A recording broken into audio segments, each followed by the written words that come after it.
Hello! Hello mga my dear Pisces. Magandang umaga po sa inyong lahat. Ayan. So mga my dear Pisces, another day, another collective reading na naman po tayo mga my dear.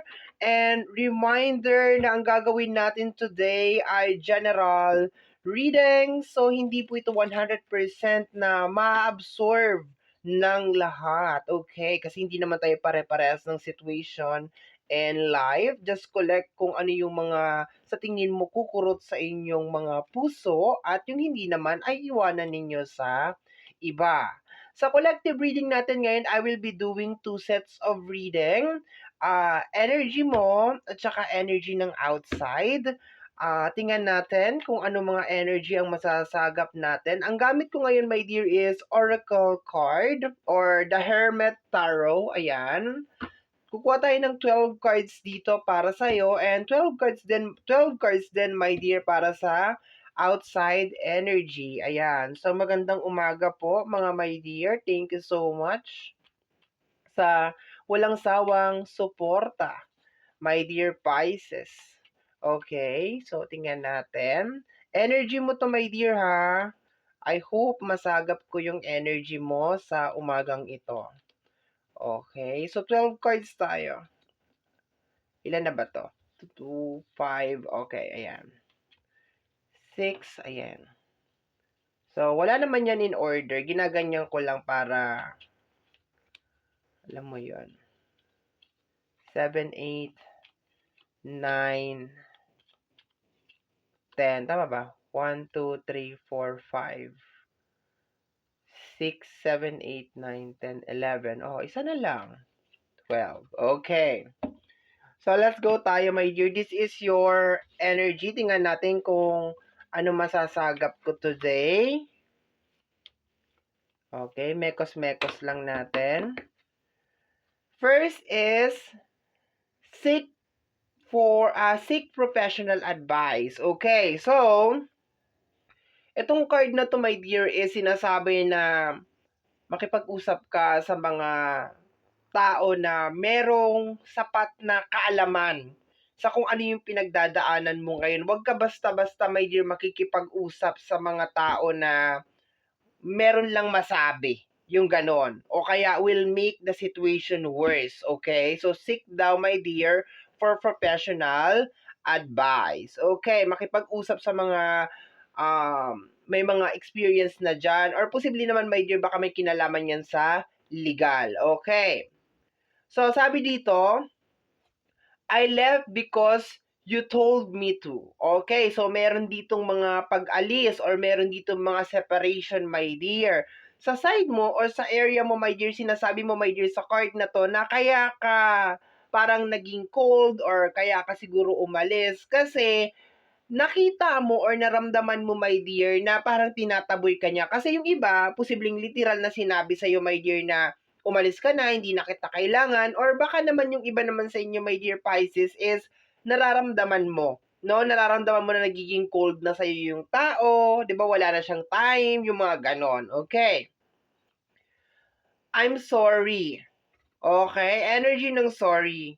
You feel sorry kasi parang naging siguro nag-attitude ka or baka naging cold ka, yun nakukuha ko dito, my dear. Basta nagso-sorry ka dito.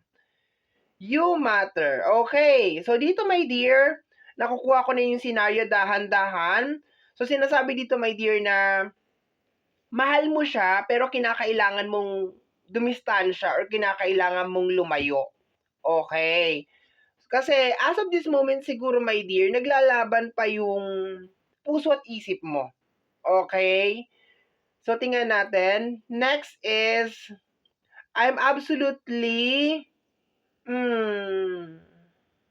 I'm obsessed pala. Sorry, I'm obsessed with your body. Okay? So, I think, tanungin kita ngayon, my dear, ha? Nagustuhan mo ba talaga siya dahil mahal mo siya? Or nagustuhan mo siya dahil maganda siya or pogi siya?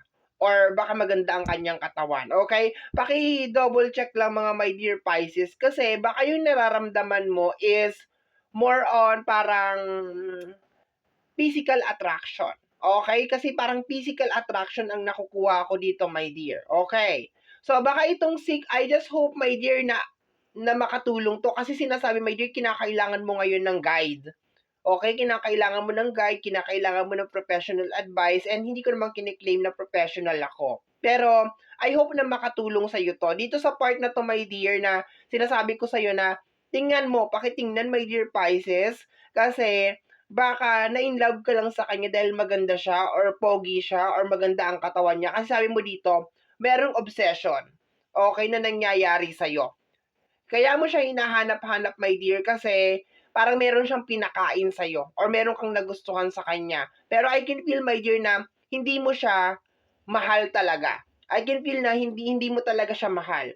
Okay? Hindi talaga to true love. Okay, sabi mo nga dito, you matter, mahalaga ka sa akin. Okay? Kasi, minsan, my dear, yung mga, for example, kagaya ng mga bagay, ganon, inaalagaan natin kasi mahalaga sa atin, matter sa atin kasi maganda. Okay.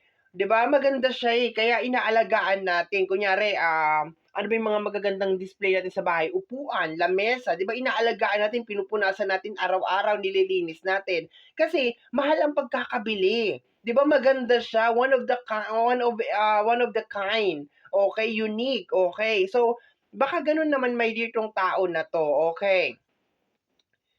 You are so beautiful. Why do you need me? Okay, so beautiful or handsome, pwede to, my dear. So, posible, my dear, na pogi talaga to or maganda talaga tong tinutukoy dito, my dear. Meron siyang very charismatic na mapanghalina, mapangakit, my dear, na itsura or pangangatawan. Yun ang nakukuha ko dito, my dear. So, as of this moment, my dear, habang nagre-reading tayo, paki-analyze, my dear. Kasi baka ginagamit din sa'yo nung tao na ito yung bagay na yun. Kasi alam niya na, di ba, may itsura siya or may karisma siya, di ba? So, baka ginagamit niya sa'yo yun, my dear, para, di ba, mahulog ka sa kanyang, di ba, love spell or something, okay? Sabi mo kasi dito, you are so beautiful, why do you need me? Parang, bakit ka lumapit? Bakit ako? Sa dinabi-dami ng tao diyan, bakit ako? Bakit ako yung napili mong biktimahin? Parang gano'n ang nakukuha ko dito, my dear. Okay. Next card is, let me hold you. Okay. So, nandito na nga, my dear Pisces. Okay. So, hinahanap-hanap mo pa rin talaga siya. Kaso, may something nga sa kanya na talagang hindi mo talaga nagustuhan. So, siguro for some of you, nandun pa lang kayo, my dear, sa moment na to na parang nagmo-move on talaga kayo. And napaka-importante, my dear, na mayroon kayong makausap ng mga tao na talagang magbubukas talaga ng yung totoo, 'di ba? Yung hindi yung makausap ka ng kaibigan na malandi na, "Ay, wag mong iwanan kasi pogi," 'di ba? Yung mga gano'n, laki ng katawan, gano'n, yung mga ganyan. Dapat makahanap ka ngayong araw na 'to, my dear, ng tao na makakausap mo na kagaya nito sasabihin sa'yo, "My dear, paki-analyze kasi baka nabibighani ka lang sa kanyang itsura." Yung mga gano'n, okay? Kasi yang looks na yan, my dear, nagpe-fade yan. Yang magandang katawan na yan, nagpe-fade yan, okay? Pero for some of you, pakiramdam ko, kung sino yung tinutukoy dito, makarisma siya. Very charismatic yung kanyang energy, okay? Next is, I sometimes wonder if you care. So, eto na nga. Okay? Wala kasi siyang care. Parang wala siyang pakialam, my dear, sa'yo. Okay? Parang, basta wala lang siyang pakialam. Okay? Or minsan, meron siyang pakialam. Ayan o, double whammy tayo dito. Do you even care? Okay? Meron ka bang, wala talaga. Parang pakiramdam mo siguro, my dear, in a relationship ka, pero wala. Hindi mo siya maramdaman, parang gano'n, okay? Listen to your heart, okay? My dear, nakukuha ko sa listen to your heart, posibleng this is the time, my dear, na magmuni-muni ka talaga. Okay, magmuni-muni ka talaga. Masaya ka ba talaga diyan sa taong pinili mo? Okay? Kasi walang kwenta yung relationship kung ikaw lang yung nagpapahalaga sa kanya tapos siya hindi ka naman niya pinapahalagahan, 'di ba? So tingnan natin. Now is not the time. My dear, wag kang mag-reach out, wag mong tawagan, wag mong i-message. Hindi ito yung time. Okay? Kaya siguro, my dear, hinahanap-hanap mo siya ngayon kasi, yun nga, nami-miss mo lang talaga. Yung parang gano'n. Pero, kailangan mo pa ng time, my dear, for yourself. Kailangan mo ng time na matauhan ka talaga. Okay? Wag mo muna siyang pabalikin, my dear, sa buhay mo. Wag mo muna siyang kausapin. Wag mo muna siyang i-text. Wag mo muna siyang i-message. Okay? Kasi lalong hindi ka makakapag-isip pag nandiyan siya. I-grab mo tong pagkakataon na to, my dear Pisces, para, alam mo yon, para mag-isip. Okay? Last card is, I want a fresh start with you. Okay? So, my dear, fresh start. Okay? So, ibig sabihin may nangyari sa inyo and yung energy mo as of this moment is hinahanap mo talaga siya, my dear, para kang nagayuma. Okay? Yun na nakukuha ako dito. Okay? Pero, maliwanag dito, my dear, na hindi ito totoong love. This is not a true love, my dear. Na-attract ka lang ng dahil may something. Okay, hindi ko mapaliwanag kung pogi ba to, maganda ba to, or parang malakas lang talaga yung kanyang sex appeal, yung mga ganyan, my dear, okay? No, so hindi masyadong maliwanag dito, my dear. Pero sa unang card pa lang natin sinasabi na dito sa iyo, my dear, na kailangan magkaroon ka ng makakausap talaga na magmumulat talaga sa iyong kamalayan, okay? Para makita mo yung halaga mo. Walang pagpapahalaga sa itong tao na to, my dear. Okay? Hindi, wala siyang, kumbaga wala lang.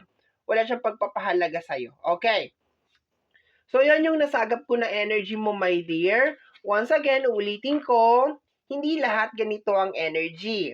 Okay, merong isa dyan, or merong nanunood, na ito yung energy mo. Okay? So, let's go na tayo, my dear, sa kanya. Tingnan natin kung ano nangyayari sa kanya. 12 cards din. Okay. Mahirap naman, my dear, na yung sayo lang. Tingnan din natin kung ano nangyayari sa kanya. Okay. Tingnan natin. Let me see.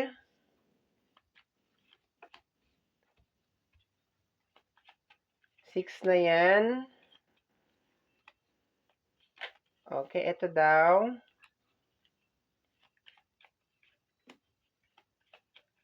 Kasi ang complain mo doon sa kabila, ang complain mo doon ay parang wala siyang pagpapahalaga, wala siyang care, wala kang maramdaman na kahit anong care sa kanya, my dear. Yun ang ano mo doon, pinaka main concern or pinaka main issue mo doon sa kabila. Okay, so let's go na tayo, my dear, sa kanya.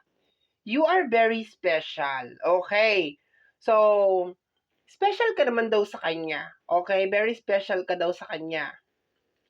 Love me. Ay, dito pa lang, my dear, may something na. Okay? Posibleng pinaparamdam niya sa'yo, my dear, na special ka. Okay? Special ka, mahalaga ka, importante ka, and baka ito yung ginagamit niya. Sabi ko nga sa'yo, my dear, hindi ko maipaliwanag kung bakit ka talaga nagkagusto sa kanya. And meron kasing mga tao na, oo, nagkagusto ka sa kanya dahil maganda or pogi, yung physical ba? Meron naman din tao na nagkagusto ka kasi pinaparamdam niya minsan na special ka, okay? Mahalaga ka, okay? Pero pwede mo kasi, my dear, na iparamdam na special ka na, alam mo yon, special lang, okay? Yung parang ganun, okay? Pero, alam mo yung special na pag pwedeng mamasahiin ka, yung mga ganun, yung parang, basta, ang hirap ipaliwanag nitong part na to. Pero dito tayo sa susunod, love me. Ito, my dear, may pagkamangkasarili tong card na to. Kasi sinasabi lang dito, direct lang, mahalin mo ako. Okay. So, gossiping only hurts more. Okay, naniniwala ka daw kasi sa mga sabi-sabi, mga chismis-chismis, okay? Kasi siguro nabubunyag yung, alam mo yun, nagkakaroon ka ng awakening. Okay, tingnan natin. Reach out. Okay? Parang ang kapal ng mukha ng tao na to. No, reach out. kumbaga hinihintay ka niya na ang kapal ng mukha ng tao na 'to, my dear Pisces, grabe. Okay, nakakapalan ako sa mukha niya. Alam mo yung budol? Yun ang nakukuha ko dito, my dear, budol 'to. Okay, nabubudol ka niya. Okay, we have here, I'm a very jealous person. Napaka-seloso or napakasilosa pa. Okay? I think ang problema niya dito, my dear, makasarili.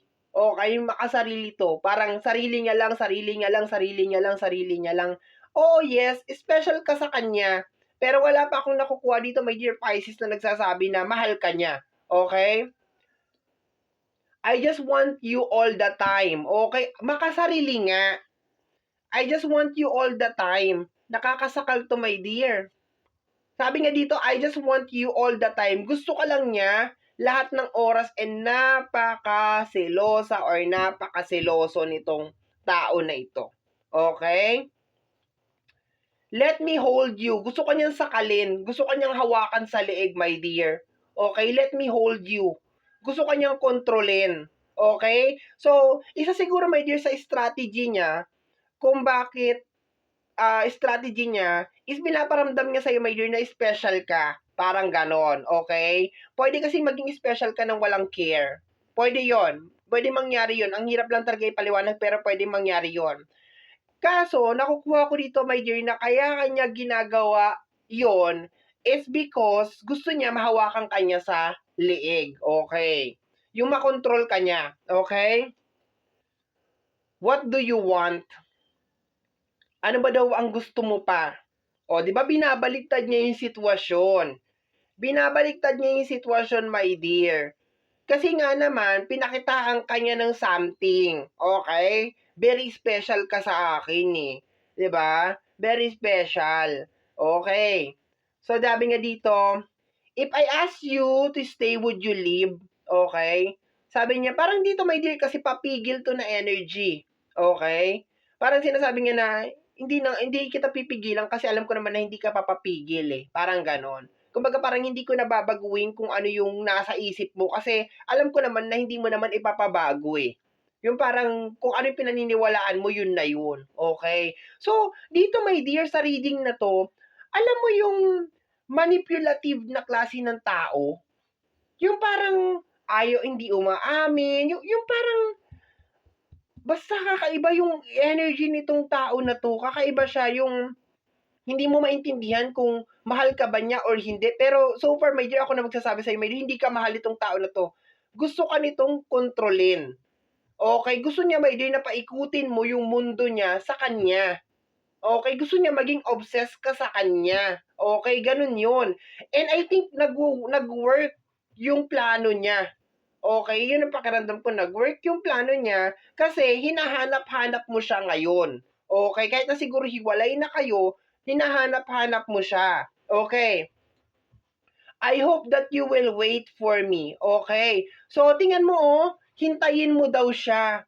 'Di ba? Baka meron kang mga sinasabi dito, magbago ka na kasi yung mga ganito, ganyan, wag mo na kasing gawin yan. Parang sinasabi niya dito, maghintay ka. Hintayin mo kung kailan ako magbabago. O, di ba, ang kapal nga ng mukha. Yun ang nakukuha ko dito. Ang kapal ng mukha ng tao na to. Ako nang gigigil para sa kanya, ay para sa'yo. Okay. I think we should slow down. Aba, ikaw pa may gana manghingi ng space. Okay, ayan binabaliktad niya yung sitwasyon, my dear. May problema tong tao na to. You make me want to do bad things. Ay, my dear, wag mo nang balikan to. May something sa tao na to. Okay? Sa totoo lang, my dear, wala akong nakuha dito, my dear, na kahit anong third party so far. Okay? Wala naman kasing nakalagay na third party, there is someone else or mga ganun. Wala naman. Pero, to the point na this is a very controlling na tao, nakakatakot to. Nakakatakot siya kasi very controlling siya. Yung para bang typical na makasarili din eh. Okay, makasarili din. So, if just in case, my dear, nakalayo ka na sa tao na to, nakawala ka na sa tao na to, huwag ka na mag-reach out, huwag mo nang balikan to. And if just in case naman, my dear, nakasama mo pa rin 'to hanggang ngayon, 'no, ang balak niya ay kontrolin ka. Ang balak niya, my dear, ay pasunurin ka. And mahirap yun, my dear. Pag nandun ka na, my dear, na-hypnotize ka na and na-under ka na dun sa kanyang spell, lahat kaya niya nang gawin. And ikaw, my dear, magiging bulag, magbubulag-bulagan ka na lang, my dear, magbibingi-bingihan ka na lang. Okay? So, mga my dear Pisces, yan ang ating collective reading for today. I hope, mga my dear, na nakatulong sa inyo ang ginawa natin na collective reading, especially my dear sa'yo na kinakailangan mo mag-decide. And somehow, my dear, kung nagustuhan mo to at gusto mo pang makapanood pa ng mga ganitong mga readings, don't forget, my dear, to subscribe. Pakiclick, my dear, ang notification bell para ma-update ka sa aking mga upload. And free to like, free to share, free to comment sa lahat po ng ating mga videos. Once again, my name is RJ, also known as Apo J. Maraming salamat po, and until next time, bye-bye. Thank you, my dear. Salamat po.